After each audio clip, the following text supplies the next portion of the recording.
Bueno, ahora sí, como acostumbramos a hacerlo, vamos a dar inicio puntualmente a este encuentro. Quiero agradecerles la presencia de todos los que se han sumado y se siguen sumando de a poquito. Vamos a ir dando entrada. Mientras tanto, quiero invitarlos, como les decía hace un ratito, a seguirnos en nuestras redes, en Instagram, en Twitter, en Facebook, YouTube, Spotify, y invitar a todos los docentes a seguirnos.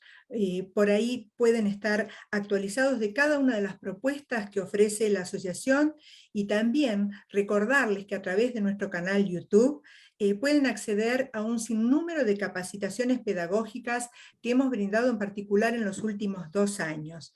Así que es muy importante que nos sigan en las redes. También pueden acceder a nuestra página web. Y para todas nuestras escuelas asociadas, recordarles que pueden bajar la aplicación, nuestra app, donde, como dice ahí, nos mantenemos comunicados minuto a minuto. También nuestra plataforma Comenius, de gran interés en todo lo que es, esto es exclusivo para socios, ¿no? Pero tiene múltiples funcionalidades y hay que aprovecharlo porque este es un servicio totalmente gratuito para nuestros socios. Como ven en pantalla, toda la parte de legajos de alumnos, gestor de movimiento, formularios, bueno, pueden leerlo ustedes y muchos de nosotros que somos socios de IEPBA hacemos uso de esta plataforma que es tan completa e interesante y que tanto nos facilita también nuestra función. Así que, bueno, vamos ahora sí a dar comienzo a esto que nos convoca, ¿no?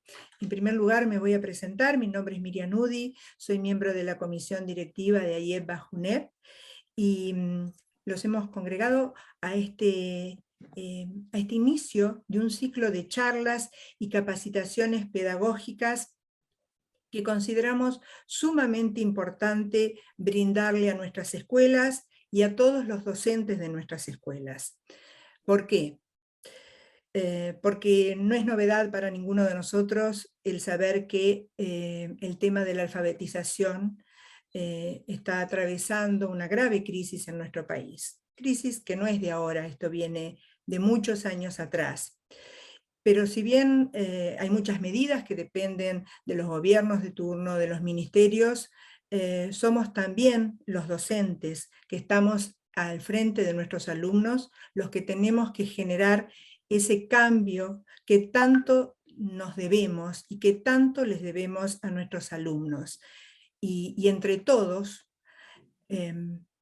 tratar de salir adelante y de volver a poner a nuestra Argentina en el nivel de excelencia educativa que alguna vez tuvimos. Así que bueno, por eso iniciamos hoy este ciclo de charlas de la mano de una profesional de excelencia como es Ana María Borzone, y también nos va a acompañar en esta charla nuestra querida Claudia Romero, una amiga de la casa y una profesional excelente asesora de nuestra asociación de IEPBA y de JUNEP, y si me permiten las voy a presentar. Les voy a contar brevemente un poquito de su currículum. Bueno, por un lado, Claudia Romero, muchos de ustedes ya la conocen, ha estado con nosotros compartiendo muchas capacitaciones y congresos. Les cuento que Claudia es doctora en educación por la Universidad Complutense de Madrid, investigadora y profesora del área de educación de la Universidad Torcuato Di Tella, donde fue directora durante 12 años en el periodo 2008-2020 y continúa como académica de tiempo completo. Es directora del programa de alta dirección escolar de esa universidad, coordinadora nacional de la Red Iberoamericana de Investigación sobre Cambio y Eficacia Escolar, e investigadora invitada en la Cátedra UNESCO de Educación para la Justicia Social, con sede en la Universidad Autónoma de Madrid. Sus áreas de investigación y desarrollo profesional son el liderazgo directivo, el cambio educativo y la mejora escolar. Es autora de numerosas publicaciones académicas y autora y compiladora de una decena de libros. es columnista de los principales medios periodísticos del país y una referente en la discusión pública nacional sobre temas de educación. Hola Claudia, bienvenida. Si me permitís, Hola. voy a presentar. Hola, ¿cómo estás? Voy a presentar ahora a uno de los máximos exponentes en alfabetización que tenemos en nuestro país, que es la doctora Ana María Borsone. También, si leyera el currículum de Ana, nos llevaría toda la hora que tenemos destinada a este ciclo. Pero bueno, ella me hizo un resumen muy chiquitito, de muy pocos renglones, que se los voy a leer a continuación. Ana María Borsone es doctora en Letras de la Universidad de Buenos Aires, investigadora principal del CONICET, profesora del seminario Procesos de Lectura y Escritura de la Cátedra UNESCO de la UBA. Es asesora de la Dirección General de Educación de la provincia de Mendoza, Argentina, colaborando en la implementación del programa Queremos Aprender en todos los jardines y primeros grados. Ha publicado numerosos artículos en revistas especializadas sobre la enseñanza de la lectura y de la escritura y elaborado propuestas pedagógicas de alfabetización intercultural. Ana, bienvenida. Es un placer para Yebba y Junep tenerte con nosotros en esta oportunidad. Antes de dar paso a este diálogo entre Claudia y Ana, quiero decirles que todos aquellos que quieran hacer consultas pueden hacerlas a través del chat y luego, si el tiempo así lo permite, se las iremos dando y consultando a Ana para que dé respuesta a todas las inquietudes de ustedes. Así que ahora sí, bienvenida Claudia Romero, bienvenida Ana María Borsone, gracias por acompañarlos. Los dejamos a todos en compañía de estas dos bellas profesionales. Bueno, muchas gracias Miriam, buenas tardes a todos, gracias por estar ahí. Estoy viendo las caras, bueno, a muchos de ustedes los conozco, hay docentes, pero también hay directivos, hay representantes legales. Qué bueno que la alfabetización nos ocupe al menos esta tarde, porque es una de las cuestiones, de los aspectos básicos de la escolarización, es de las cosas más importantes que pasan en las escuelas, en los jardines, y por eso yo me siento muy honrada de esta invitación de AIEPA para participar de esta conversación, nada menos que con Ana María Borsone. Ana María, vamos a hacer así, vamos a hacer unas preguntas, yo voy a ir tratando de averiguar, nos vamos a tratar de meter todo lo que se pueda en este poco tiempo, con algunas cuestiones más profundas de la didáctica, o sea, del cómo, no solo el qué, sino el cómo se hace para una alfabetización desde la perspectiva que tiene Ana María, y sin mucho más preámbulo, voy a lanzar la primera pregunta para Ana María, para que nos cuente acerca de su programa de desarrollo integral de la alfabetización. Entonces la primera pregunta es, ¿por qué se llama de desarrollo integral tu programa? Bueno, buena pregunta. Se llama de desarrollo integral para la alfabetización porque no solo focalizamos en lo específico de la alfabetización, que es que los niños aprendan el sistema de escritura, que aprendan estrategias de comprensión y producción de textos orales y escritos, sino que se incorpora al programa el desarrollo de las habilidades socioemocionales. Un niño que no puede controlar su conducta no puede aprender, y sobre todo, bueno, son igualmente importantes las habilidades cognitivas.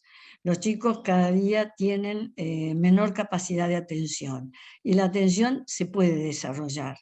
Entonces, en esta propuesta lo que intentamos es articular en las actividades generales las habilidades, incorporar el desarrollo, la promoción del desarrollo de las habilidades sociales y emocionales y también de la atención, la capacidad de memoria, la capacidad de control inhibitorio, todas estas habilidades cognitivas que son fundamentales para todo aprendizaje. Bueno, nuestro material está pensado para precisamente tener, les vuelvo a repetir, actividades, por ejemplo, en las que se está trabajando el conciencia fonológica, el juego con los sonidos, pero al mismo tiempo se está atendiendo a expandir la capacidad de la memoria operativa, que es prácticamente el centro de la inteligencia humana, porque sin esa capacidad de memoria operativa no podemos procesar información. Y nosotros somos procesadores de información. Constantemente recibimos, todos nuestros sentidos reciben información de diferentes fuentes. Entonces hemos ampliado nuestras propuestas de alfabetización para incorporar estos aspectos. Y otro aspecto que mantenemos es el tema del juego. La propuesta, ¿en qué consiste?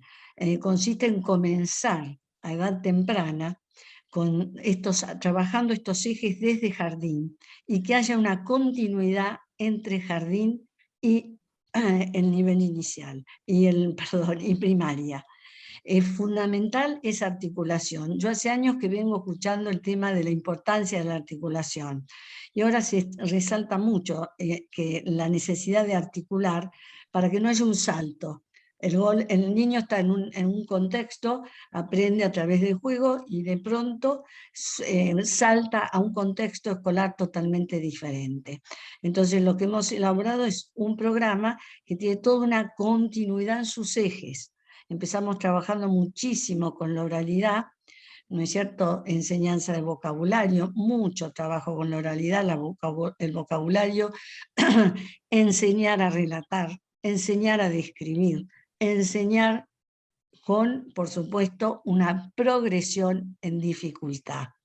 ¿No es cierto? Que hemos estudiado la adquisición del lenguaje, y al mismo tiempo desarrollar todas esas habilidades desde jardín, de tal manera que es una continuidad en los ejes básicos de la propuesta, y los niños comienzan utilizando un material en sala de 5 y lo llevan a primer grado, y luego continúan con otro material que tiene toda una continuidad en progresión en dificultad, porque esto para nosotros es central en la enseñanza, que haya una progresión en dificultad.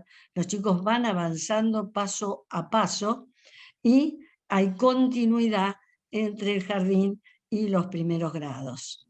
Ok. Ahora, en esto, pregunta inicial, uno podría pensar que surge este programa de una concepción de aprendizaje y de enseñanza, como toda didáctica tiene, ¿no? Tiene una concepción implícita de qué están entendiendo por enseñar y en qué consiste aprender, en un sentido amplio, pero también restringido a la alfabetización. La pregunta entonces es, ¿cuál es esa concepción de aprendizaje y de enseñanza que ustedes manejan? Bueno, nosotros además trabajamos desde un marco evolutivo, que es la teoría de la mente, la evolución de la mente. Es una teoría cognitiva. Nuestro marco de trabajo, nuestro marco teórico de referencia es la psicología cognitiva y las neurociencias. Y también la psicolingüística, cuando tratamos el tema de desarrollo del lenguaje oral y de enseñanza y aprendizaje. Es decir, estudiamos los procesos, y una vez que conocemos los procesos, entonces vemos de qué manera intervenimos para que esos procesos se desarrollen. Es decir, los chicos, por ejemplo, tienen que aprender a hacer inferencias. Los chicos no pueden hacer inferencias, tienen una comprensión literal. Luego, poco a poco, van aprendiendo a hacer inferencias. Pero este aprendizaje no se da espontáneamente, sino que nosotros trabajamos, y desde jardín trabajamos la realización de inferencias junto con los chicos. Es decir, nuestra referencia con respecto a los procesos de enseñanza y aprendizaje son los conceptos básicos que todos ustedes conocen, elaborados por Vygotsky, de zona de desarrollo próximo, Brunner, andamiaje, cómo intervenir, cómo sostener el aprendizaje, y también tomamos como referencia el aprendizaje pleno de Perkins. Sí, veo manos que me preguntan, el aprendizaje pleno de Perkins, que realmente nuestra propuesta responde a los principios de este aprendizaje pleno en forma bastante ajustada. Es decir, tenemos una referencia teórica y luego cada una de las actividades que proponemos y cada aspecto de las actividades que proponemos están fundamentadas en investigaciones. Si nosotros proponemos, y les voy a dar un ejemplo que siempre me preguntan, ¿por qué la letra cursiva, por ejemplo? ¿Por qué nosotros usamos solo la letra cursiva y desde un principio? ¿Por qué? Porque hemos trabajado, hemos revisado muchas investigaciones y bastante recientes, muy recientes, con respecto a qué tipo de letra es mejor para el aprendizaje y para la escritura de textos. Y el tipo de letra que recomiendan los especialistas, porque han hecho experiencias comparativas, ¿no es cierto? Bueno, estos chicos aprendieron a escribir en imprenta mayúscula ninguno. No hay ningún trabajo, ningún paper en el que aparezca la imprenta mayúscula. Aparece la imprenta minúscula o un tipo de letra similar, la script, y la cursiva. Y entonces comparan y ven que se observa, que la cursiva es más rápida, que la cursiva es más legible, que la cursiva sostiene mejor la representación ortográfica, el tema de la ortografía, que los textos, cuando se analiza el aspecto de la composición, es decir, cómo es el texto, no ya fijándose en la legibilidad de la letra y en la rapidez del trazado y demás, se observa que también a nivel de composición el texto es superior cuando se trabaja, se escribe en letra cursiva que cuando se lo hace en otro tipo de letra. Entonces nosotros, por ejemplo, no recomendamos que se comience con un tipo de letra y luego se cambie. ¿Por qué? Porque todas las investigaciones nos muestran que el cambio de tipo de letra es totalmente nocivo, es totalmente contrario a las habilidades de los niños e innecesario. ¿Por qué vamos a desarrollar determinados patrones motores y después le vamos a pedir que los cambien? Yo he estado justamente este fin de semana con mi nieto que ha pasado a segundo grado.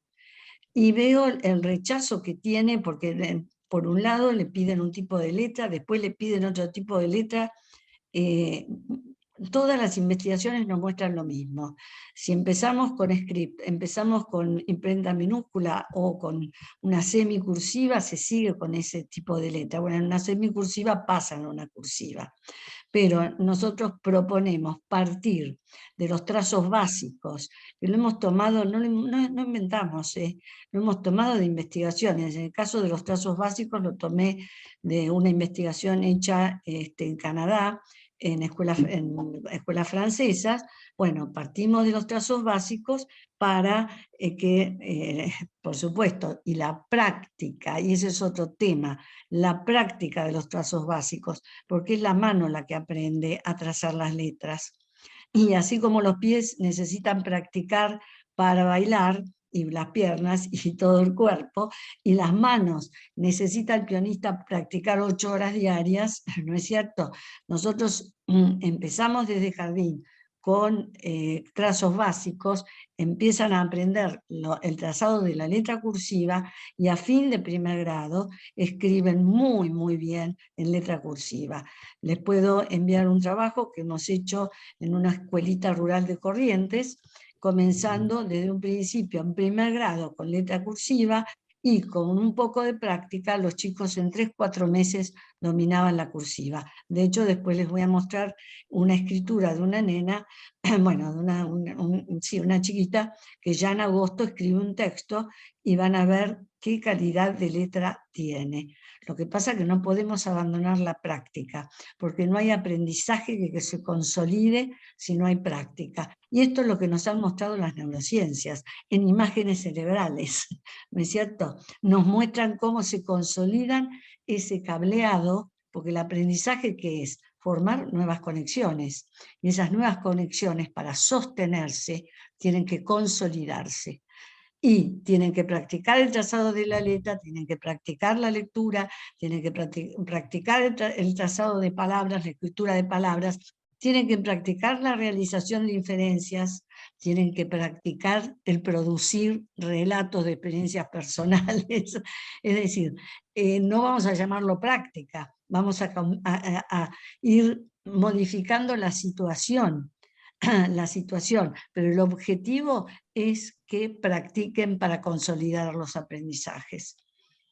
Ahí me quedo pensando en, bueno, varias cosas. Yo te iba a preguntar por los resultados de las investigaciones, una vez que vos te referiste al marco teórico, ya te adelantaste vos con algunas investigaciones, pero es lo más rico porque, bueno, es un modo de fundamentar justamente posibles cambios, ¿no? Es decir, ya ir mostrando las evidencias de investigaciones. Me quedo pensando en esto que planteabas de la cursiva, porque me pregunto cómo sería, cómo es la relación entonces luego con las tecnologías, porque los materiales que están disponibles en las pantallas habitualmente están en imprenta. Digamos, ¿cómo se pasaría de esta alfabetización que es Sí, te entiendo, pero esencial, fíjate, ¿no? Con el claro, docente, ¿cómo se pero trabaja después? Sí. claro, lo que pasa es que acá se confunde la mano con los ojos.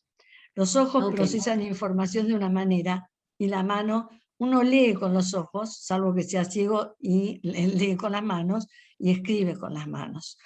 Piensen ustedes en un ejemplo muy simple. Ustedes ven gatos, ¿no es cierto? Y uno tiene una forma, tiene un color, tiene un tamaño y otro, y a todos los llaman gatos. Imagínense un sistema cognitivo que tenga que ponerle un nombre y formar un concepto distinto de cada gato que ve. Es imposible. No hay sistema cognitivo que pueda aguantar, o de cada silla que ve. Entonces nacemos con la capacidad para categorizar. Para categorizar. ¿Qué significa eso? Que los chicos ven los distintos tipos de letras y forman una representación abstracta de la letra y saben que esa letra tiene distintas formas, como los gatos tienen distintas formas, pero son todos gatos o son todas esas formas distintas visuales, son una A.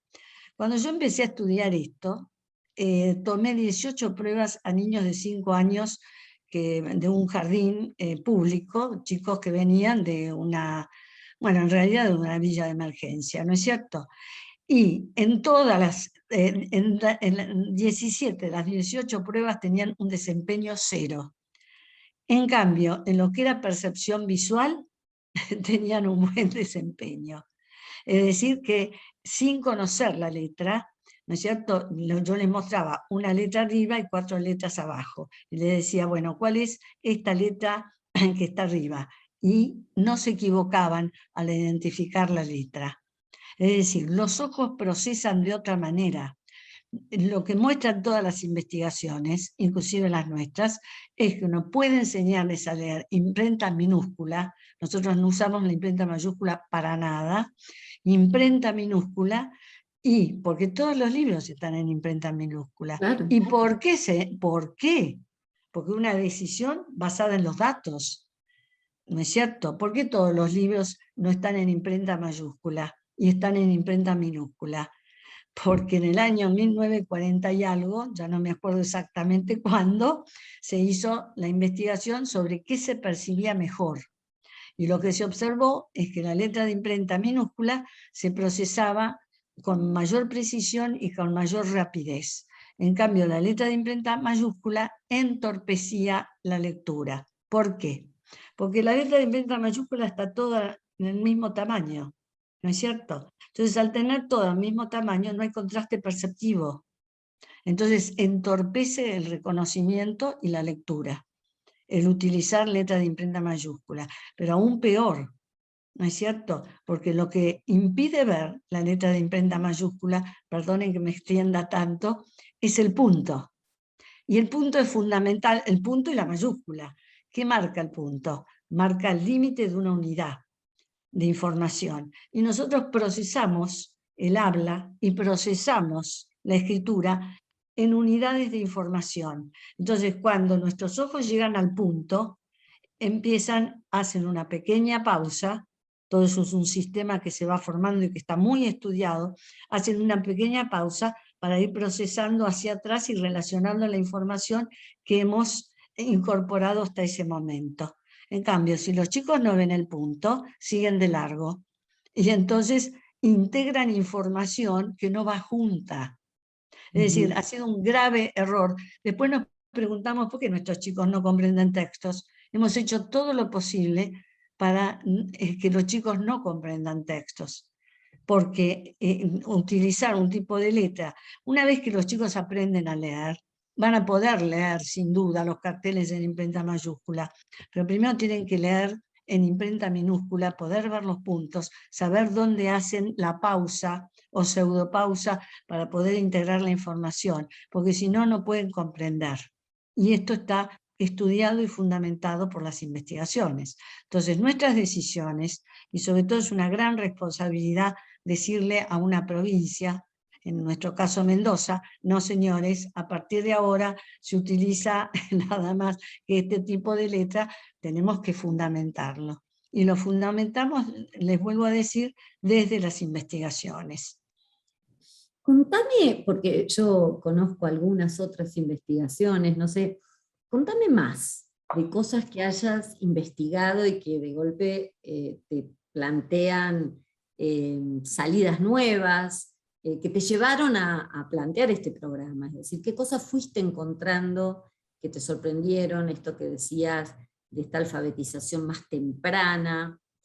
¿Qué más? Bueno, por un lado la alfabetización más temprana, por otro lado el hecho de que sea un programa de desarrollo integral. El otro tema es el vocabulario, es decir, cómo enseñar vocabulario. ¿Por qué? Porque se sostiene desde algunos documentos de los ministerios que los chicos pueden inferir el significado de las palabras del contexto. Y los chicos no pueden inferir el significado del contexto. Por eso se dejó de enseñar vocabulario.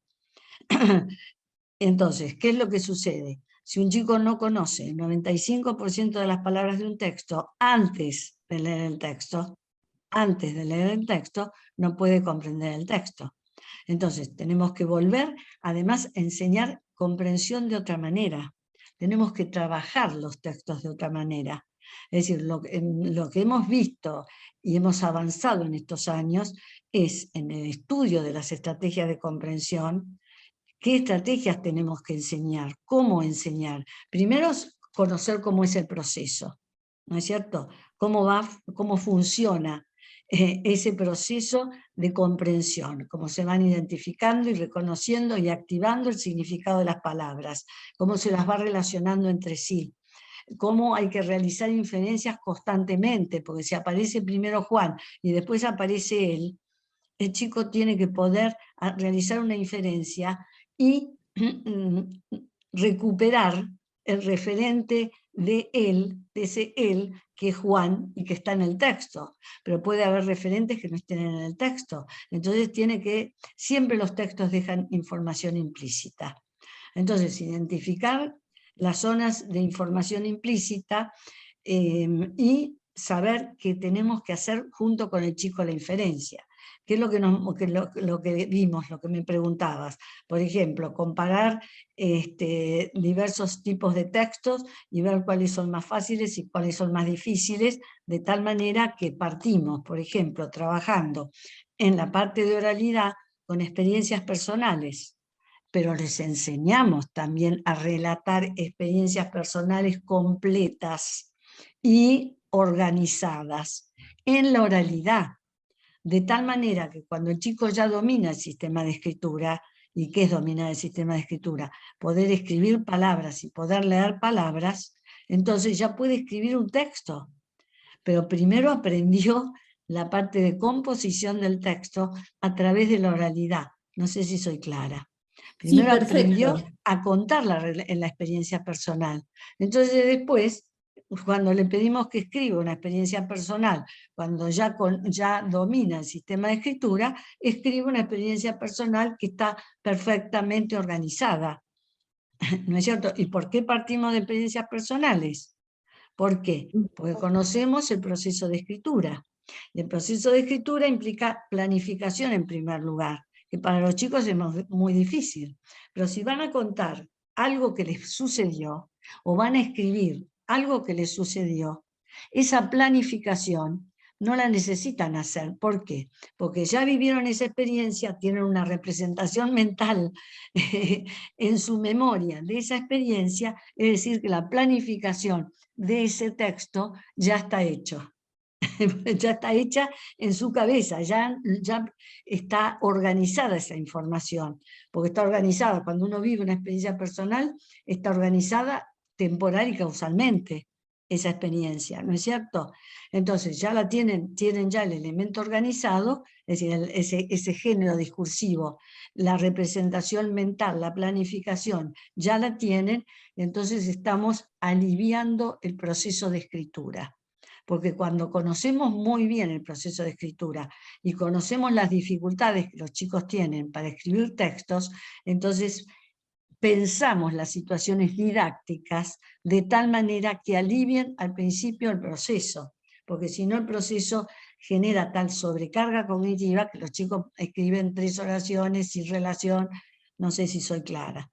Es decir, Sí, estudiamos los procesos para ver de qué manera hay que enseñar esos procesos, para que sean accesibles a los chicos y que desde primer grado empiecen a escribir textos, ¿no es cierto?, coherentes, cohesivos, con puntuación, con ortografía, por favor, convencional, y eso es lo que mostramos de resultados de nuestras intervenciones. Veo ahí que ya vas hablando de estas 4 prácticas fundamentales, como la oralidad, la escritura, comprensión y producción de textos, pero recién ponías una cierta secuencia, ¿no? Decías, primero es el manejo del código, y luego lanzarse a la escritura, no que empiecen a escribir antes del manejo del código. Esta cuestión de la secuencia es fundamental en las didácticas. Claro, ¿no?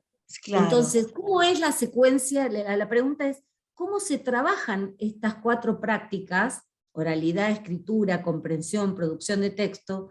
¿Cómo se va dando esa secuencia a lo largo del proceso de alfabetización y, bueno, después ya cobran, me imagino, un ritmo más personal? La pero presión, empezamos por el lenguaje oral. Ok. Ay, me parece que me quedé... Me parece que...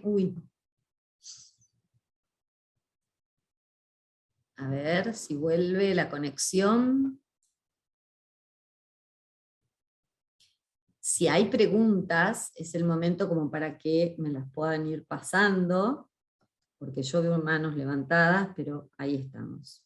Aprovecho para comentarles, hay mucha gente pidiendo el material de Ana, dónde se puede adquirir. Y aprovecho para decirles que luego de esta capacitación, nosotros a través del mail le vamos a brindar a nuestros socios material que Ana María Borzone generosamente nos ha compartido. Así que quédense tranquilos que vamos a ampliar este conversatorio, esta charla, con material que ella nos ha brindado. Perdón, pero ahora me parece... internet Ahí estás, funciona mal. Ana. Sí, volví, vuelvo, me voy y vuelvo. No me voy del todo. Bien, bien. Bueno, empezamos entonces enseñando estrategias a través de la oralidad. Les enseñamos a los chicos a producir textos. ¿no es cierto?, a relatar. Empezamos por experiencias personales porque es el primer género discursivo que los chicos aprenden, y luego relatos de ficción, pero en sala de 4 y en sala de 5 ya empezamos a trabajar también textos expositivos breves y textos expositivos que tienen una característica particular en su escritura, que son textos expositivos pero con voces y con marco narrativo. Es decir, porque la mente del niño es narrativa. Entonces, ¿cuál es la progresión? Paralelamente, o en simultáneo, los chicos empiezan, es decir, estamos trabajando con los procesos superiores, que es la producción de géneros discursivos y las estrategias de comprensión. Tenemos lectura dialógica, que es una estrategia para enseñar comprensión. Empezamos a trabajar con la lectura dialógica desde el jardín y continuamos en los primeros grados. Entonces, simultáneamente, los chicos empiezan a acceder al sistema de escritura. Primero, a través del desarrollo de la conciencia fonológica. La conciencia fonológica, ¿qué es? Es tomar conciencia de que la palabra sol tiene 3 sonidos. Los chicos no pueden darse cuenta de que la palabra sol tiene 3 sonidos, porque nosotros no decimos s, o, u, decimos sol, en una sola emisión. Entonces, cuando el chico ve la palabra sol escrita, son 3 elementos. Cuando la oye, es un elemento. Entonces, para poder aprender las correspondencias, porque tenemos un sistema alfabético, no chino, necesitamos tomar conciencia de que las palabras están formadas por sonidos, y eso lo logramos despegando los sonidos. Entonces tenemos un títere, un personaje que juega con los sonidos y en lugar de decir sol, dice sol. A los chicos les encanta. A los maestros les da un poco de pudor, a mí no. Pero a través de esos juegos, después los chicos ingresan las letras, primero los sonidos, luego ingresan las letras, y esta es la gran diferencia entre el método fónico tradicional y lo que se propone desde la conciencia fonológica. ¿No es cierto? Primero trabajamos con los sonidos, se dan cuenta de que las palabras están formadas por sonidos, entonces vamos introduciendo las letras y van aprendiendo las correspondencias. Pero no es que trabajamos solo el sistema de escritura y después comprensión, no. Empezamos a trabajar con las estrategias de comprensión desde un principio y con las estrategias de producción oral y enseñar significado de las palabras en forma sistemática.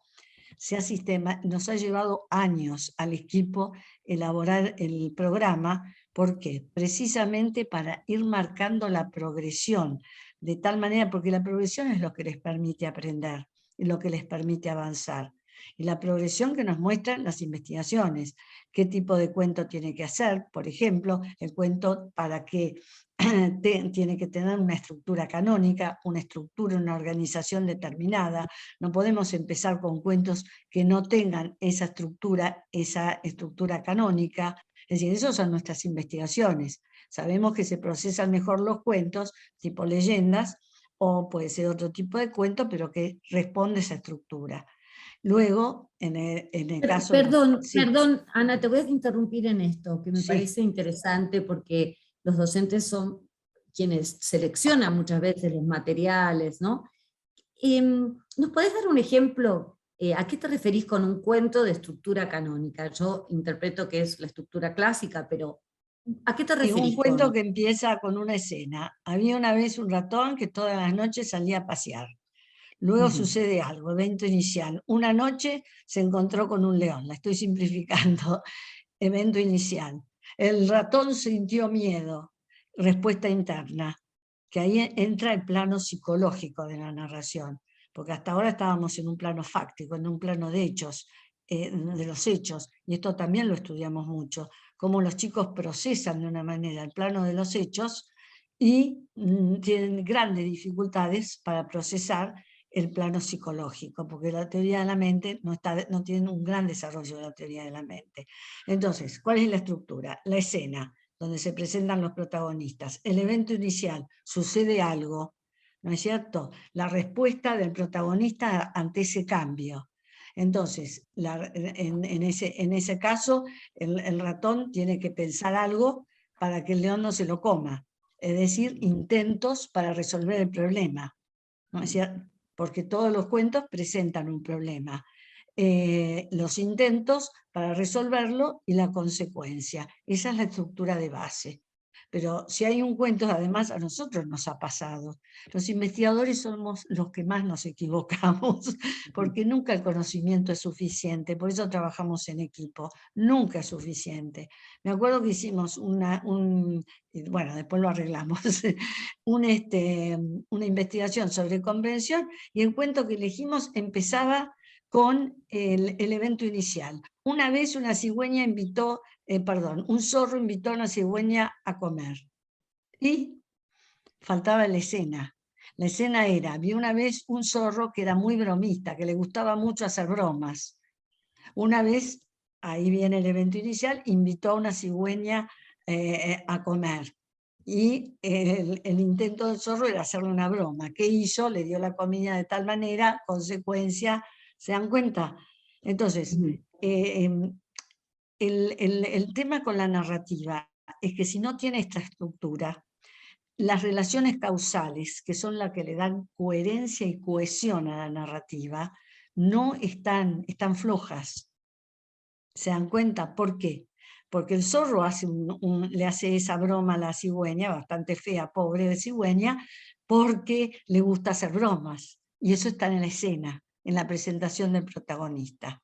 Entonces, los chicos pueden procesar, y esos son cientos de investigaciones que lo han mostrado, mejor los cuentos de estructura canónica. Porque lo que queremos hacer es enseñarles a comprender, no que adivinen a ver qué pasa, no, enseñarles a comprender. Y ese es otro tema, ¿no es cierto? Que en la Argentina se ha confundido la interpretación, que es algo personal, con la comprensión, que es una representación mental del significado de ese texto, no lo que yo quiero inventar sobre ese texto. La interpretación es otro nivel de procesamiento. En cambio, lo que nos enseña en la Argentina es la comprensión, a comprender textos. Bueno, los ingenieros y los médicos espero que comprendan textos, porque si no los edificios se van a caer, si interpretan libremente la cantidad de acero que tienen que poner. No sé si soy clara, ¿no es cierto? Sí, perfecto. Sí. Ahí varias veces hablaste de la teoría de la mente. Bueno, no lo mencionaste, pero estuviste hablando de las funciones ejecutivas implícitamente. Y hay una pregunta acá que me acercan de una de las personas que está escuchando, que pregunta qué plantean específicamente las neurociencias. ¿Vos podés, puesto que el programa y tus investigaciones se basan en los aportes de las neurociencias, contarnos, bueno, en breves minutos, ¿no? Por supuesto, muy breve. Bueno, lo Sí, que plantea... ¿cuál es el aporte? El aporte es, en realidad, lo que aporta las neurociencias en general es apoyo a lo que ya la psicología cognitiva había descubierto. Es decir, las neurociencias de la lectura, si uno lee el libro de Dean, por ejemplo, El cerebro lector, el primer capítulo del cerebro lector son todos los aportes de la psicología cognitiva. Todo lo que les he explicado hasta ahora con respecto a cómo leen los ojos, bueno, no, en realidad no les expliqué mucho cómo leen los ojos, bueno, pero la necesidad de conciencia fonológica, la forma de las letras, cómo se forma, dónde se forma, la relación que hay cada vez que un chico escribe una palabra, refuerza la representación de esa palabra en la zona de procesamiento, en la caja de las letras, la zona de procesamiento de la lectura, es decir, que muestran la relación que hay entre la escritura y la lectura, nos muestran que sin conciencia fonológica es muy difícil aprender un sistema alfabético, que es lo que ha sucedido en la Argentina con la psicogénesis, que no enseña las correspondencias y no trabaja con los sonidos. ¿Qué es lo que nos muestran las neurociencias? Que la conciencia fonológica es fundamental. Es decir, es más difícil para las neurociencias, aunque hoy hay trabajos, pero hay mucho trabajo en psicología cognitiva, por ejemplo, con respecto a los procesos de comprensión. En las neurociencias están todavía trabajando con el aprendizaje del sistema de escritura. Es decir, bueno, si trazo a mano una letra, ¿qué pasa? Es lo mismo trazar a mano una letra que tocar la tecla de la computadora. Yo tengo un trabajo escrito, les comento por si les interesa, del debate mano-computadora. Vamos a reemplazar... A ver, pero espera ahí. Sí. Contanos eso, porque en este momento justamente yo hasta he escuchado decir en esta post-pandemia que es posible alfabetizar a través de la pantalla. Digo, enseñar a leer y escribir. Bueno, a ver, contanos un poco de eso. Vamos por parte, vamos por A ver. parte. Indudablemente nosotros mismos estamos elaborando en este momento, el equipo está elaborando un videojuego precioso para aprender a leer. Pero ¿qué es lo que sucede? La mano también colabora en ese aprendizaje.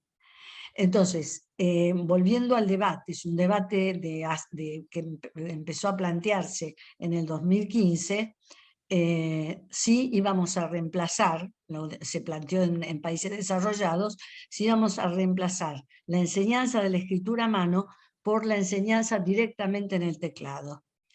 Entonces, ¿qué se hizo? Se convocó a los investigadores que estaban comparando el aprendizaje a través del teclado y el aprendizaje a través de la mano, y se llegó a la conclusión de que la mano es irreemplazable, porque la mano hace a la esencia del hombre. La mano intervino en la evolución del hombre, en el desarrollo del lenguaje, y interviene en el desarrollo cognitivo. ¿Por qué? Porque la nueva teoría de la mente es la mente corporizada. ¿Qué significa eso? Que ya no tenemos acá el cuerpo y acá la mente, sino que la mente está en todo nuestro cuerpo. Y nosotros aprendemos con la mano, y aprendemos ortografía con la mano, y eso las investigaciones ya lo muestran. Es muy interesante ese debate, es muy interesante el marco teórico de la mente corporizada. Yo ya tengo un texto escrito, porque lo presenté en unas jornadas en la Universidad de Córdoba. Entonces, a partir de la revisión de todas esas investigaciones, se decide en los países que se plantean el debate no abandonar la enseñanza de la escritura a mano, porque implica un desarrollo neurológico que no es el mismo, que no tiene nada que ver con el uso del teclado. Porque aquello que exige más, piensen que en el teclado hay una asociación entre un movimiento, es el mismo movimiento para tocar cualquier letra, ¿no es cierto? En cambio, cuando ustedes trazan las letras, son diferentes movimientos. Es decir, que el cerebro trabaja más con la mano que con el teclado. Y cuanto más trabaja el cerebro, más aprendemos. No sé si es claro. Entonces ahí, en esto que estás diciendo, creo ver que la presencia del docente o el que sea, el alfabetizador, vamos a ponerlo en la figura del docente, la presencialidad es condición para la alfabetización. Es decir, que haya un otro con el sujeto que aprende. Ah, ok. Por supuesto, porque es la interacción humana. Somos seres sociales desde que nacemos. No somos entes, no somos robots, somos seres sociales. Y la interacción docente-niño es la matriz del proceso de enseñanza y aprendizaje. Nosotros estudiamos muchísimo la interacción verbal en el aula. ¿Por qué? Porque hay maneras de interactuar que responden a la buena enseñanza y maneras de interactuar que son un obstáculo para el aprendizaje. Entonces esa es otra línea de investigación que hemos desarrollado, que hemos investigado cuáles son las estrategias óptimas de interacción para que los niños aprendan. Ese es otro aspecto de las investigaciones. Ok. Vamos un momento más a hablar sobre la comprensión. Vos hiciste una afirmación muy fuerte y es, en Argentina no se enseña a comprender textos, y acá hay unas preguntas, me las está mandando Miriam, dicen algunos docentes evidentemente, dice, pero ¿cómo que no enseñamos a comprender? ¿A qué se refiere entonces con la enseñanza de la comprensión? ¿Hacer anticipaciones, preguntas, respuestas? ¿Esas son actividades Precisamente. de comprensión? Bien, a Sí, ver. sí, sí. Sí, lo conozco porque ese es el planteo que hace la psicogénesis, lamentablemente. Nosotros utilizamos una técnica que se llama lectura dialógica y que se basa precisamente en todos los estudios realizados desde la década del 60 en comprensión. Para que un chico comprenda un texto, tiene que, como ya les dije, conocer antes de la lectura del texto todas las palabras. Entonces, antes de la lectura del texto, nosotros explicamos las palabras, el nuevo vocabulario. También tiene que tener conocimiento sobre lo que va a suceder. Supónganse, vamos a leer el cuento del león y el ratón, ¿no es cierto? Antes de la lectura, no le decimos a los chicos, ay, vamos a leer un cuento del león y el ratón. ¿Qué va a pasar en este cuento? Eso es anticipación. ¿Qué es lo que pasa con la anticipación? La anticipación promueve que todos los chicos empiecen a hacer inferencias. Entonces uno piensa que el ratón le va a morder la oreja al león. Voy a decir cualquier disparate, pero además eso está comprobado, la cantidad de disparates que se les pueden ocurrir, disparates en el sentido que no tienen nada que ver con el texto. ¿Qué es lo que pasa? Si un chiquito piensa que el ratón lo va a morder al león, por ejemplo, instala en la representación mental que está formando en su memoria operativa, que es el centro operativo humano, esa información. ¿Y qué es lo que pasa con los chicos? No pueden inhibir. ¿Qué significa inhibir? Es suprimir esa información. Es decir, nosotros procesamos la información del medio a través de activar e inhibir. Activar e inhibir. ¿No es cierto? Los chicos tienen que aprender a activar el conocimiento relevante e inhibir el irrelevante. Si ustedes le piden anticipación, la anticipación es la peor estrategia. ¿Qué es lo que hacemos antes de la lectura? Vamos a leer un cuento del león y el ratón. Bueno, ¿conocen ustedes a los ratones? Bueno, ¿cómo son los ratones? Bla, bla, bla. ¿Conocen a los leones? Bueno, conocen a los leones.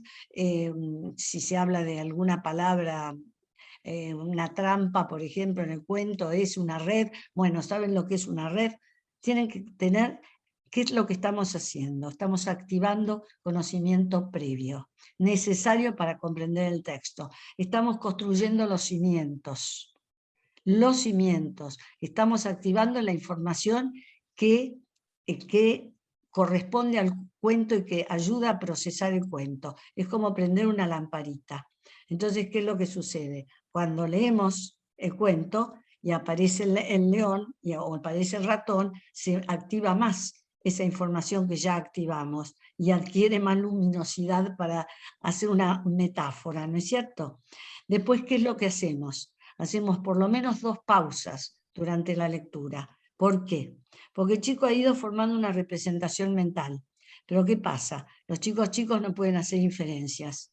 Recién en 5º grado empiezan, sí se les enseña a poder realizar inferencias. Entonces las tenemos que hacer con ellos. Entonces hacemos una pausa, revisamos, bueno, ¿se acuerdan lo que pasó hasta ahora en el cuento? Había un ratón y después ¿qué pasó? Entonces se retoma y se vuelve a activar la información hasta ese momento y si tienen que hacer una inferencia, ¿por qué el ratón tenía miedo?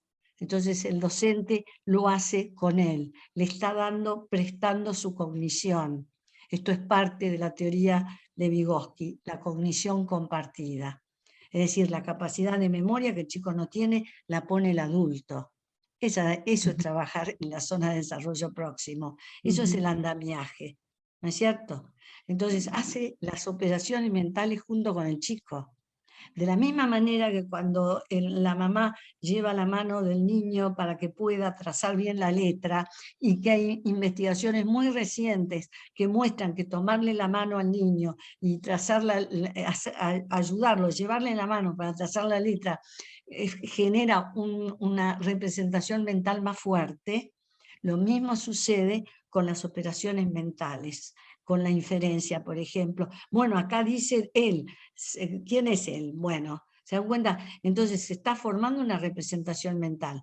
Cuando interviene el docente, no les digo que cada 2 palabras, pero en determinados momentos del texto, y nosotros en la guía del docente se lo señalamos, lo que hace el docente es reformular junto con el niño, ajustar la representación mental que está realizando el cuento y reactivar la información.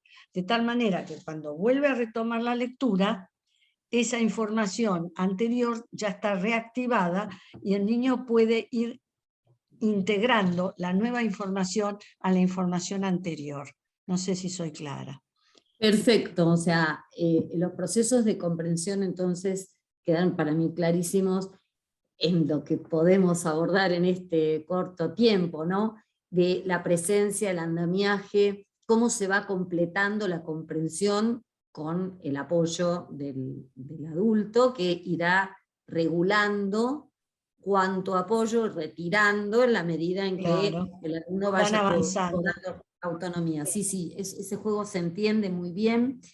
Hay,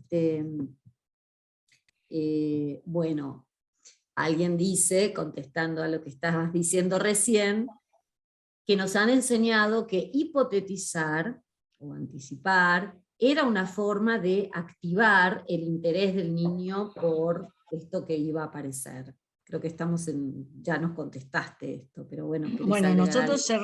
nosotros cerramos, además todo esto está estudiado y ahora se está estudiando en el ámbito, que es lo que estoy estudiando, en el ámbito de los textos digitales.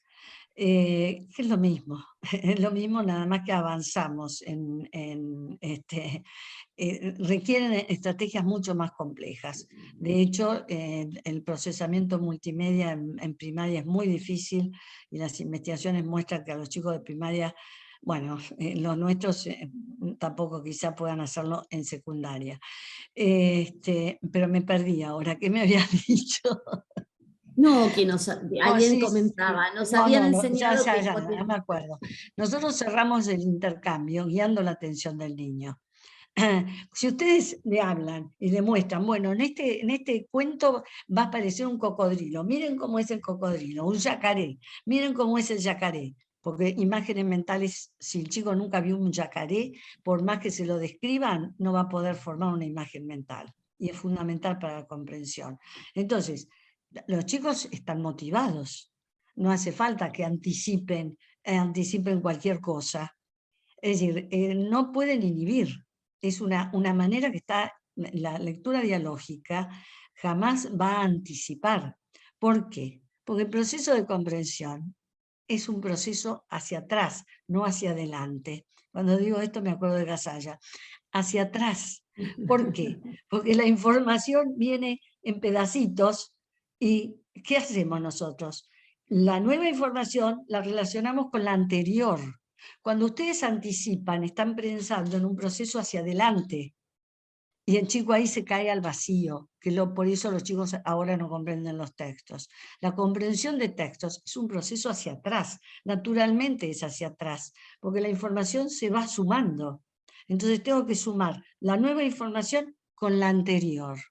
Por eso no puedo anticipar. No puedo Bueno, anticipar porque no puedo establecer las relaciones de coherencia necesarias. No sé si soy clara. perfecto, perfecto. Acá siguen llegando preguntas y es interesante ver cómo que quienes están del otro lado están, digamos, están en una especie de, bueno, no sé si lo puedo decir así, pero una suerte de conflicto cognitivo. Yo sé que ese concepto por ahí no te gusta mucho, pero quiero decir, están pensando sobre cómo trabajo, cómo me enseñaron a trabajar, y esto que me está diciendo Ana María, por ejemplo, cómo junto estas cosas, ¿no? Alguien dice como queriendo negociar. Y se podría, por ejemplo, hacer la escritura en jardín, en sala de 5, empezar con imprenta mayúscula, y después en primer grado que empiece a trabajarse con cursiva, ¿no? Una suerte de fallo salomónico, está pensando alguien acá, si esto es posible. Precisamente lo que dicen las investigaciones es que lo peor que se puede hacer es empezar con un tipo de letra y luego cambiarla. Yo les digo, ¿qué dice la ciencia? ¿No es cierto? Soy una especie de mediadora entre la ciencia y ustedes. Las investigaciones lo que muestran, y yo lo observé este fin de semana con mi nieto, no puedo creer que retroceda en el colegio bilingüe privado, por lo menos en lo que son los trazos. Y claro, y el problema es que ya no quiere escribir, ese es el otro tema. En cambio, cuando un chico no quiere ya escribir, porque le cambian el tipo de letra todo el tiempo. Entonces, empezamos desarrollando motricidad fina, luego se practican los trazos específicos de las letras, y luego se trazan las letras y se practica el trazo de las letras. Entonces no tienen ninguna razón, ningún fundamento científico empezar con un tipo de letra y cambiar. Todo lo contrario. Todas las investigaciones muestran que eso genera retraso en el aprendizaje y que no es necesario. ¿Por qué voy a formar un patrón motor que después no voy a utilizar? Es lo mismo que ahora me enseñen a bailar. Bueno, no, eso no puedo decir porque los chicos bailan con la cabeza en el piso. Claro. Iba a poner ese ejemplo, pero no va. Entonces, en esta cuestión de la presencia de lo corporal y esto que vos decís de alguna manera que la mano al dibujar la letra, eso ya forma parte del proceso de alfabetización, decís vos. Por supuesto. Mi pregunta es, aquellos viejos ejercicios o cuadernos de caligrafía, por ejemplo, donde había que dibujar sobre una letra. No sé si alguien de quien está aquí presente tiene edad suficiente para recordar lo que estoy diciendo. Pero digo, ¿aquello valdría hoy? Sí, lo que tenemos que cambiar, es decir, los procesos son los mismos. Lo que tenemos que cambiar son los contextos de enseñanza.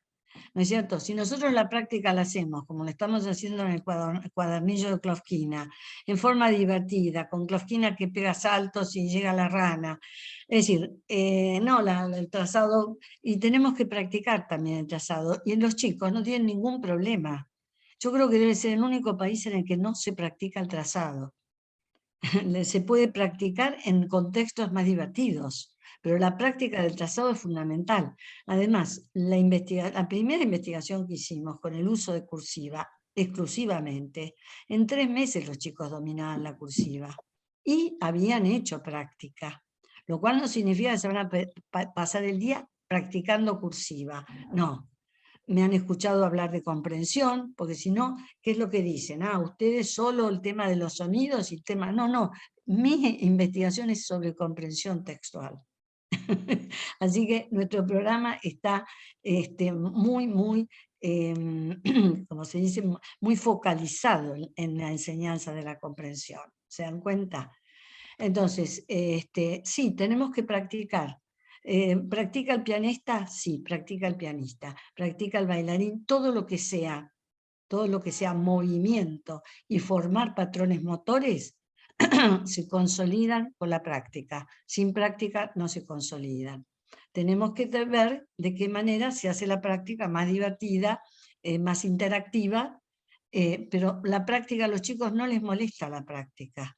Por supuesto, si los dejan todo el día en un cuadernillo y lo único que hacen es practicar el trazado de las letras, sí. Pero si se trabaja con una planificación en la que empiezan relatando una experiencia personal, luego aprenden palabras, qué sé yo, dando vueltas por el piso, por ejemplo, porque el vocabulario de movimiento lo enseñamos no solo explicándoles qué significa la palabra deslizarse, sino haciendo que los chicos se deslicen. ¿Por qué? Porque las neurociencias, contesto a una pregunta anterior que me hiciste, las neurociencias muestran que cuando uno piensa o dice una palabra de movimiento, se activan los patrones de ese movimiento. Entonces enseñamos el vocabulario y el significado de los verbos de movimiento con el cuerpo también, porque es el cuerpo el que aprende. No tenemos mente, cuerpo. tenemos una mente corporizada. Es decir, son modelos evolutivos actuales muy distintos a los que se utilizan en general como referencia para formar a los docentes, lamentablemente, porque bueno, los resultados están a la vista. Vos dirías, a ver, como para ponerle un título a esta sección, casi que esto último vuelve a repetir algo que habías dicho, casi como que aprender a leer y escribir se hace con el cuerpo. Por Sí, supuesto es con la aprendemos con el mente. cuerpo. Sí. Aprendemos con el cuerpo. Con el cuerpo y la mente. Son Sí, sí. dos. Sí, y bueno, nosotros en todas las investigaciones que hemos hecho, todas, bueno, los chiquitos de jardín, que fue mi primera intervención, esos chiquitos de jardín de la pobreza urbana, que es la más dura, a fin de año escribían textos, ponían puntos, conocían la ortografía, tenían 5 años y eran de la pobreza urbana. Entonces no entiendo cómo mi nieto todavía tiene dificultades con el trazado. Pero bueno, eso lo dejo de lado. La última investigación que hicimos fue en un primer grado, porque no nos dejan entrar a las escuelas públicas. ¿Por qué? Porque tenemos otra metodología de enseñanza, y a fin de año todos los chicos pudieron escribir textos. Ya a mitad de año empezaron a escribir textos. Yo le envié a Miriam un Power, y leían solos textos breves, comprendían esos textos y contestaban por escrito preguntas de comprensión. Entonces, no podemos decir que el chico necesita 10 años para aprender a leer y escribir. Necesita, sí, los Sí, yo te datos iba a decir son los esto. datos. Ok, en este Y punto, por sí. supuesto que es diferente en cada contexto, pero en líneas generales, vos dirías que el proceso de alfabetización, ¿cuándo inicia? Estoy hablando de la escolarización obligatoria, vos pondrías un momento en cuándo inicia ese proceso y al cabo de cuánto tiempo. Bueno, yo creo que tiene que iniciarse en jardín, iniciarse a través de la lectura diaria de textos, de enseñarles a producir textos, enseñarles a comprender. Cada vez vamos a utilizar textos más complejos, vamos a desarrollar motricidad fina, y a fin de primer grado el objetivo es que todos los chicos escriban textos con ortografía convencional, utilizando puntos, punto y aparte, no pido comas ni 2 puntos porque son más complejos, utilizando puntos y mayúscula, y además que puedan comprender un texto, leerlo y comprenderlo. Y lo interesante de la experiencia que hicimos es que aplicamos una prueba estandarizada hecha en Chile, y lo que decían era que había que leerles las preguntas de comprensión. Nosotros no les leímos la pregunta de comprensión, la leyeron ellos y las contestaron por escrito.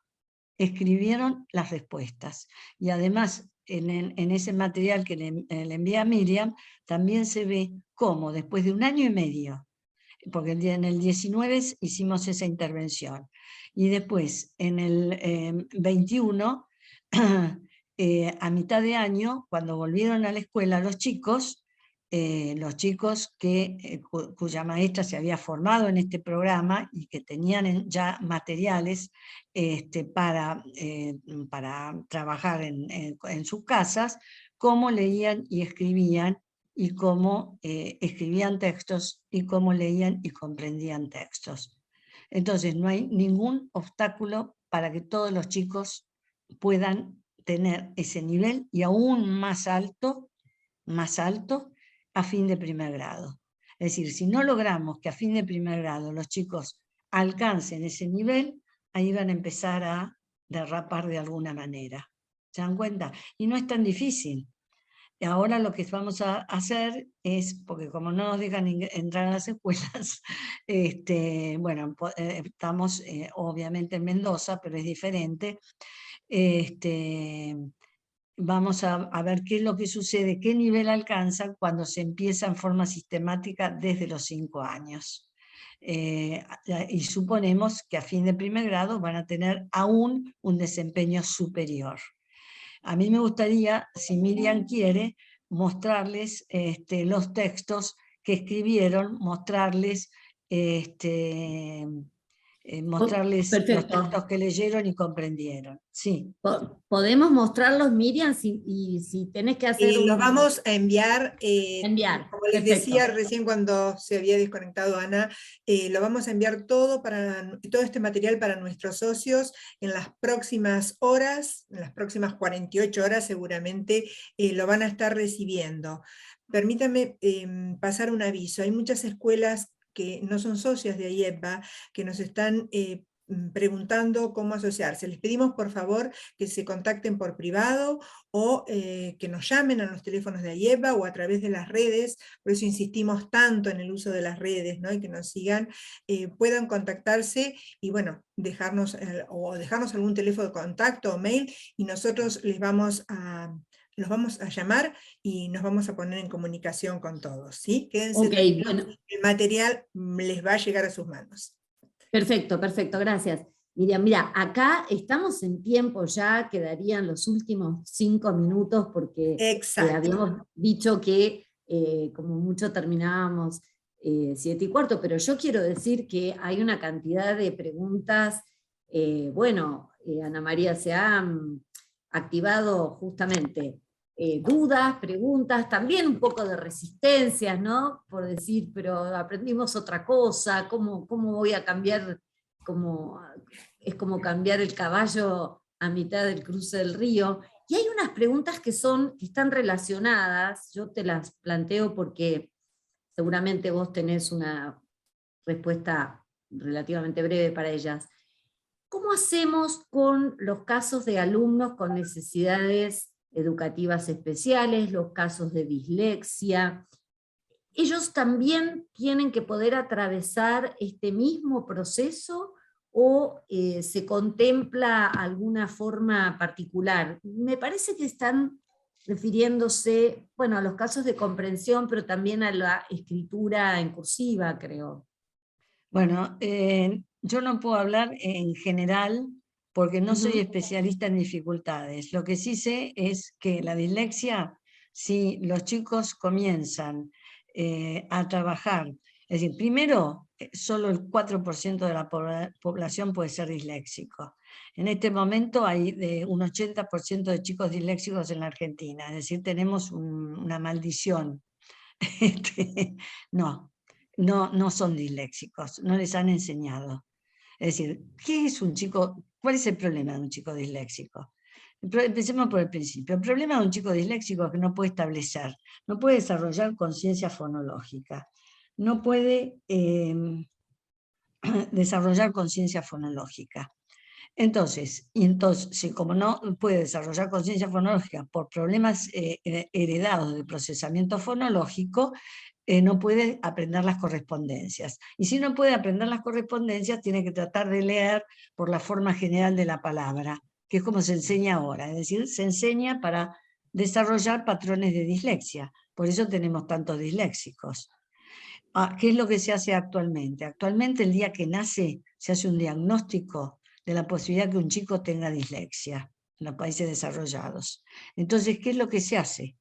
Con ese chico que tiene esa posibilidad de desarrollar una dislexia, se comienza a trabajar con los sonidos, con las canciones, con la articulación, todo lo que es conciencia fonológica desde que nace. Y esos chicos no desarrollan dislexia. Es decir, la dislexia sí, se atiende a tiempo, se puede revertir. Ese es un tema. Con respecto a otros chicos que requieren mucha más práctica, que yo no trabajo con ningún otro tipo de trastorno y no les puedo contestar. Lo que creo es que necesitan un acompañamiento especial. Yo he estado visitando una escuelita rural donde, una escuelita especial rural en Entre Ríos, y que utilizan nuestro programa para enseñar a los chicos, y lo que he visto es que, claro, hay una maestra para 1 o 2 chicos, y lo que vi es chiquitos con síndrome de Down que a los 4 o 5 años ya están aprendiendo a leer y escribir. Pero eso depende de la estimulación, ¿se dan cuenta? En cambio, si metemos a un chico con síndrome de Down dentro de un aula con 30 o con 40 chicos como nos tocó trabajar a nosotros, no va a tener toda la estimulación que necesite, es imposible. Realmente hay maestras que trabajan con 40 chicos en primer grado. Y si además tienen chicos que requieren un trabajo especial con ellos, es muy difícil. No es un problema de los chicos. El sistema tiene que tener escuelas especiales, entonces desarrollar toda la potencialidad y luego incorporar a los chicos a la educación común. ¿No es cierto? ¿Qué es lo que hacen en esta escuelita de Villaguay, que trabajan muy bien? Es un pueblito de Entre Ríos, con los chiquitos que tienen dificultades, trabajan, ya les digo, en forma intensiva, desarrollan muchísimos materiales, tienen un programa de desarrollo cognitivo muy importante, y bueno, entonces una vez que los chicos aprenden, los incorporan a la escuela. No el proceso al revés que se está haciendo en muchos colegios y escuelas actualmente. Ok, bueno, siguen las preguntas, pero no tenemos más tiempo. Acá Miriam me dice que ya. Y yo quiero decirles, bueno, lo primero, Ana María, muchas gracias. Es muy difícil en tanto, digamos, en tan poco tiempo, abordar conceptos complejos y que además, bueno, vienen a contradecir, de algún modo a cuestionar cierto sentido común que se ha construido, ciertos marcos. No es fácil y la verdad es que te agradezco muchísimo tu capacidad de síntesis y tu claridad. Y es cierto que para seguir entendiendo este programa de desarrollo integral para la alfabetización hay que seguir estudiando, hay que empezar a estudiar. Como decía Miriam, los materiales y las referencias a investigaciones y a trabajos se los van a enviar desde AIEPBA, de la misma manera que, bueno, si alguno tuviera deseos de comunicarse con Ana María, también sería a través de AIEPBA, es decir, eso ustedes manéjense directamente. Yo te quiero agradecer y te quiero preguntar si querés terminar con alguna reflexión en particular, porque ya estamos cerrando. Bueno, la reflexión es que ya tenemos, en el país hay material como para cambiar de línea y material que se ha aplicado y ha mostrado su eficiencia, ¿no es cierto? Que es eficiente para enseñar a leer y escribir. Ahora estamos probando el videojuego es alucinante, los chicos están realmente, creo que van a aprender muy rápido. El videojuego va acompañado de un cuadernillo donde hay práctica, donde se hace escritura, se trabaja escritura, conciencia fonológica. Estamos elaborando un material que va a ser de uso gratuito, que lo está elaborando una empresa grande, Globant, nosotros de fluidez en lectura. Les quiero decir porque en general no llegan los nuevos materiales que se hacen fuera de las editoriales tradicionales o fuera de círculos determinados, no llegan a los colegios ni a las escuelas, excepto, les vuelvo a repetir, en Mendoza. Para que lo tengan en cuenta, nosotros elaboramos con Vanessa Demier un programa de fluidez y va a ser una aplicación para una computadora o una tablet que va a promover y va a consolidar los aprendizajes que tendrían que tener los chicos en los primeros 3 grados, y es un programa además que también puede utilizarse, este programa de fluidez, para chicos desfasados y para chicos que tienen dificultades aún en 7º grado. Y bueno, y les agradezco y no le tengan miedo al cambio, porque tenemos que lograr realmente cambiar la enseñanza. La escuela pública está destruida y lo que veo es que también en el ámbito privado, que tiene autonomía, que puede elegir, muchas veces no lo hacen. Es decir, el ámbito público no puede elegir, está preso de decisiones equivocadas, como muestran los datos, pero bueno, esperamos que el material que hemos hecho, que tiene una guía para el docente, la guía del docente fue lo que nos costó más. ¿Por qué? Porque en esa guía del docente, si el material tiene 300 textos, cada uno de los textos, en esa guía del docente le explicamos qué vocabulario enseñar, cómo enseñarlo, cómo activar conocimiento previo, cómo realizar inferencias junto con los chicos. Es decir, hemos hecho un trabajo muy intensivo para capacitar a los docentes en esta nueva línea, porque sabemos que los docentes se los ha capacitado en una sola línea, y esa línea viene implementándose desde fines de la década del 80, y es una metodología de enseñanza que solo se mantiene en la Argentina. Los demás países la han abandonado por el fracaso a que conduce, que quizá en el ámbito privado no se vea tanto, porque muchos chicos ingresan, mi nieto, bueno, él ingresó a primer grado leyendo y escribiendo, los padres se encargaron de enseñarle, pero esa no es la realidad de todos los chicos. Entonces la escuela tiene que retomar y cumplir el derecho de los chicos a aprender. Es Bueno, simplemente eso, pensar si estamos logrando lo que pueden lograr los chicos, lo que pueden lograr los chicos. Y les vuelvo a repetir, todos los chicos a fin de primer grado pueden leer y escribir, y en varias lenguas. Los chicos tobas, cuando les enseñamos, leen y escriben a fin de primer grado en toba y en español. Wow. Bueno, con este cierre terminaste de conmover y de subir la apuesta. Yo creo que Ana María está ahí subiendo la apuesta. Bueno, muchísimas gracias, Ana María, y les dejo, Miriam. Sí, quiero agradecerle a las dos, ha sido un placer, mucho para reflexionar, para pensar en nuestras prácticas docentes. Creo que esto abre la puerta a muchas más charlas, tenemos mucho que leer, mucho que discutir, mucho que pensar. Nosotros desde la asociación apostamos a colaborar en la formación de los docentes de la Argentina, de nuestros docentes, para que sean reflexivos, para que sean críticos y para que lleven a sus aulas y a sus alumnos lo mejor que se les pueda ofrecer. Así que para mí personalmente ha sido un placer la previa a este conversatorio, haber conversado con Ana, escucharla, el material que vamos a compartir, quédense tranquilos. Muchos nos están preguntando también dónde pueden volver a escuchar este conversatorio. Insisto, en las redes, en nuestro canal YouTube va a estar subido y van a poder escucharlo una y otra vez, todo lo que sea necesario, y compartir con sus colegas o con sus docentes para aquellos que sean directivos. Antes de despedirla, quiero pasar unos avisitos. Por un lado, invitarlos a aquellos que puedan acercarse a la reunión zonal que este viernes 1 de abril a las 16 horas vamos a tener en Ramos Mejía, en el Colegio Ward, y donde va a participar nuestra directora de DIEGEP, Marcela Cavadas. Así que todos los que puedan acercarse a esta reunión están invitados.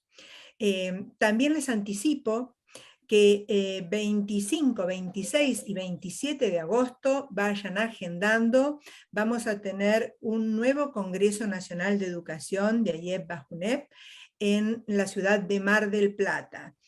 Ahí también tendremos la oportunidad de estar con varios especialistas de la educación y conversar, escucharlos y ser escuchados. Así que agenden 25, 26, 27 de agosto, Mar del Plata, en el Costa Galana, Congreso Nacional de Educación. Y como les dije, vamos a compartir el material, a la brevedad, material que nos brindó Ana, y también en la grabación en nuestro canal YouTube. Claudia Romero, gracias por estar siempre acompañándonos, por ser parte del equipo AYEP-BA, por ayudarnos tanto.